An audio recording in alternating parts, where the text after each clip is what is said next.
12টা বাজে, কিন্তু আমাকে কিছু বলে না, শুধু আমার কাপড়টা পেঁচাই দিয়ে দিল। ভাই টাকা জমা দেওয়ার আগে লাইফ সাপোর্টটা চেক করেন। পরে লাইফ সাপোর্ট চেক করতে গিয়ে লাইফ সাপোর্ট না দিয়ে আর আমার বিল করা শুরু করে দিচ্ছে।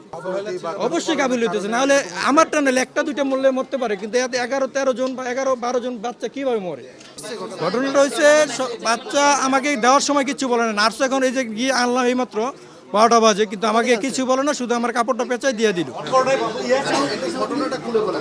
ঘটনাটা হচ্ছে বাবু রাত্রে কান্না করছে, কিন্তু নার্স এই ব্যাপারে কোনো পদক্ষেপ নেয় নাই।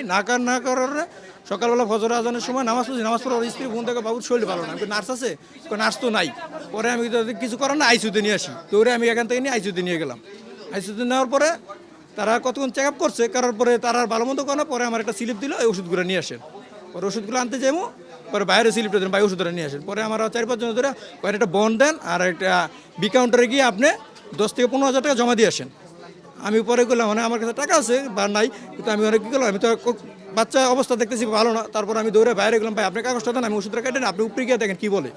পরে বাইরে এসে বাইরে আবার করলাম, ভাই টাকা জমা দেওয়ার আগে লাইফ সাপোর্টটা চেক করেন। পরে লাইফ সাপোর্ট চেক করতে গিয়ে লাইফ সাপোর্ট না দিয়ে আর আমার বিল করা শুরু করে দিচ্ছে।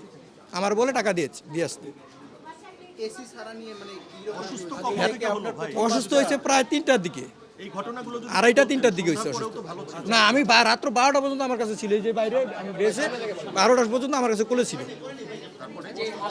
12টা পর্যন্ত করেছিল। আমি কালকে 2টা পর্যন্ত নার্সে জিজ্ঞেস করছি রুগী ছাড়বেন কবে, আগামীকাল ছেড়ে দেওয়া যেতে পারে, রুগী এবং মা সুস্থ আছে। হাসপাতালে কিভাবে আসলেন, কতদিন ভর্তি ছিল, কিভাবে? না, আমরা আসছিল বুধবার দিন, রবিবার দিন। এটাই কি আপনার প্রথম বাচ্চা? হ্যাঁ, এটাই আমার প্রথম বাচ্চা।